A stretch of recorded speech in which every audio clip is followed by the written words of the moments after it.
Whether you like it or not, reactions are important in life. Reactions to whatever happens to you.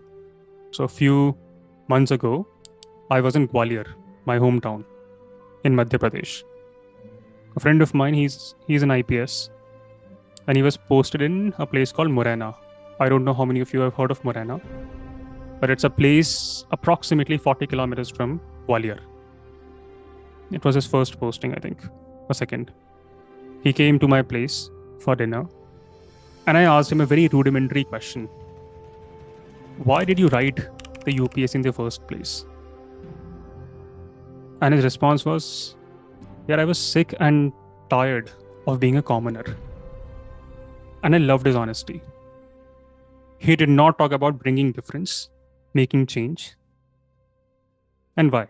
If all the IS officers truly wanted to bring change or large-scale impact, Bihar would have been 1,000 times better than New York or Boston. So he said, I was sick and tired of being powerless. My mother was being operated for some surgery in hospital in Delhi, and he could not even get appointments with doctors. As a common man, he could not even find place in AIIMS. And it was back then that I realized that I can't survive like this in India. Either I get into the civil services or I leave India.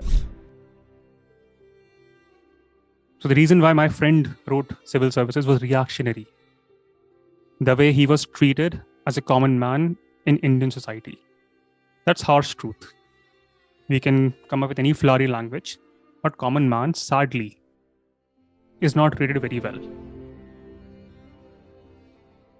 Even the actions of a party named after Aam Admi, their actions are not like a common man. The bungalows, the parties. Hundreds of years ago, revolutionary activities and the foundations of revolutionary organizations was also reactionary.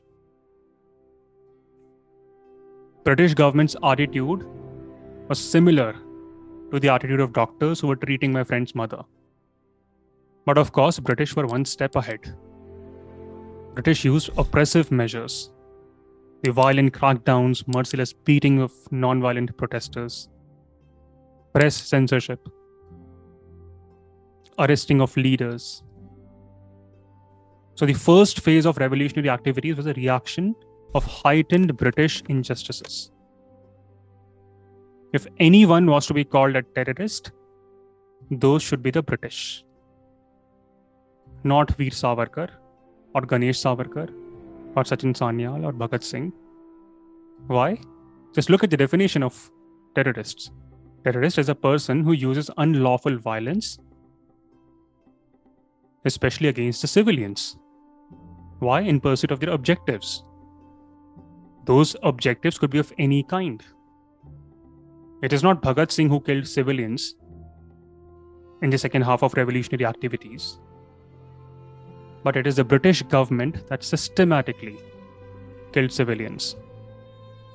90 lakh died because of artificially orchestrated famines in India, across Bengal. Millions died during a random war happening with dynasties of Europe. And even today we call them as world wars. Were China, India, Indonesia, Australia, were they directly involved in those world wars? What was so worldly about those wars? Because some of the world's biggest idiots thought it's good to fight, use chemical weapons, kill each other. That's what happened. Jallianwala Bagh massacre, how can we forget that? I don't know how an arrogant British general could convince his soul that it is ethical to kill women and children celebrating Baisakhi. Non-violent, peaceful protesters were killed.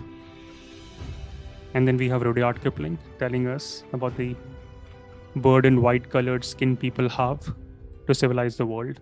It's ludicrous that some of our historians have the courage to term Bhagat Singh, Sukhdev, Veer Savarkar, Sachin Sanyal as revolutionary terrorists. They were nationalists, not terrorists. The same historians have also mindlessly called Curzon, Hastings, Dalhousie as lords or fathers of modern India.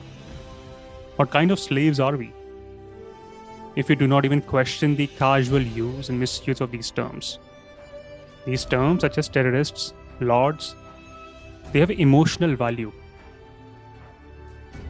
And I hope you realize this.